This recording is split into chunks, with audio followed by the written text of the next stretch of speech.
ভারতের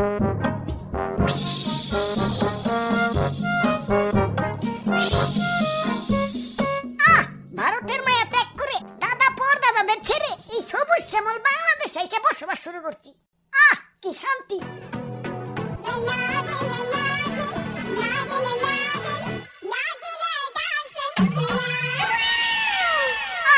তোমার নাচে সন্তুষ্ট হইয়া তোমারে আমার 101তম বিবি বানাইলাম।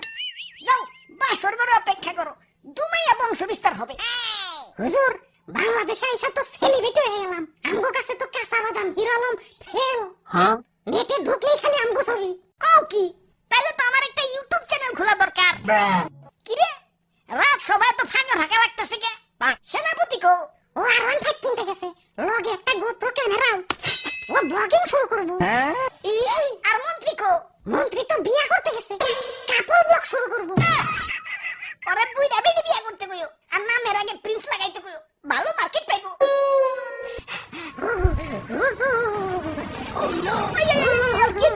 মাথায় পানি ডালো, পানি ডালো। পানি লাগবো না হুজুর, আমার রাসেল ভাই পার এক ফুটে আমার রাসেল বোন পার এক বাড়িতে একে একে আমার রাসেল কাকু পার, মামু পার, জ্যাঠা পার, ফুফু পার, খালু পার, সব আমার চোখের সামনে খুন হয়ে গেল।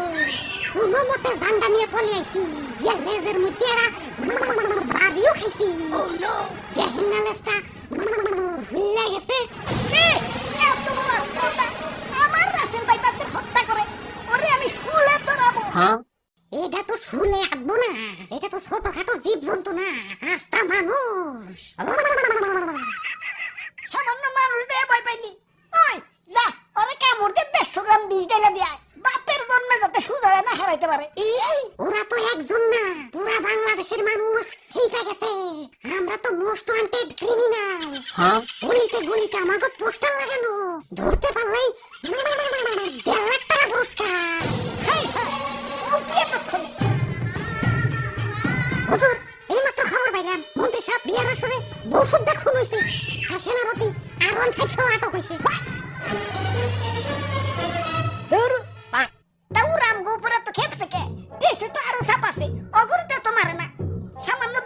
একটা গ্রুপ নিয়ে বাংলাদেশে আইছি, বংশ বিস্তারিত করা পারতাছি না, এর মধ্যে সব শেষ দিয়ে দিতেছে।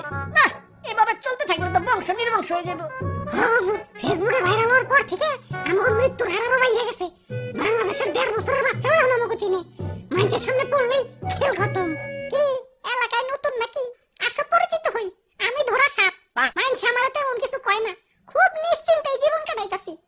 যাই, খিদা লাগছে, একটা ব্যাং ধরি গে। কি রে, ও কি কয়ে গেল? হুজুর, ধরা সাপরে কেউ মারতেছে না, ও মোলা প্রাণী তো, মাফ করে দেয়।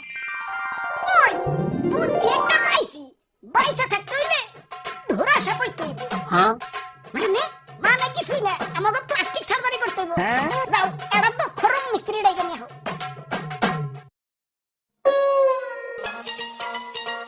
ভাই রে ভাই, আর ওর ভাই এতটে কই পেলেন? এটা কি? পুরস্কার পুরস্কার পুরস্কার, রাসেলস ভাইপার ধরে দিতে পারলেই 1.5 লক্ষ পুরস্কার। আপনারা রাসেলস ভাইপার ধরছেন নাকি? এত বড় সাহস আপনার? আব্বে হালাই, বুদ্ধি থাকলে সাহস লাগে না। এই যে দেখো, এগুলা কি?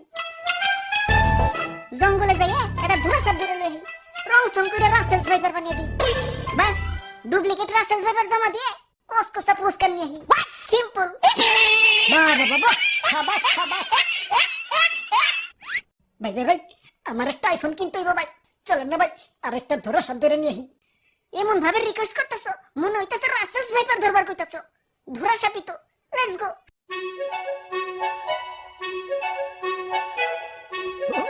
ওই যে ভাই, ওই যে এটা ধরা সাপ।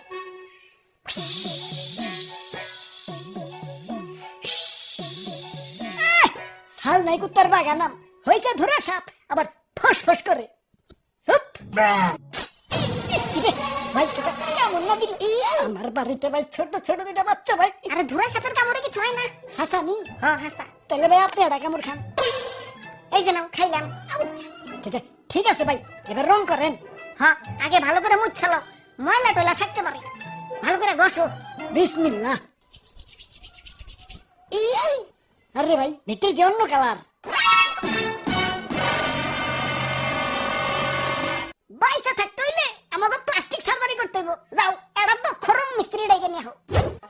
বাপুরে ইয়া সাইড দেখি দি খালি রাসেল ভাইবা আমি বুইড়া মানুষ আর বুইড়া মানুষ শিশু সমতুল্য এই শিশু বয়সে আমি মরতে চাই না আমারে সাইডা দাও ওই তোমার ভয় নাই, শুনছি এই বুড়া বয়সে নাকি তুমি ভালো রং তামাশা করতে পারো।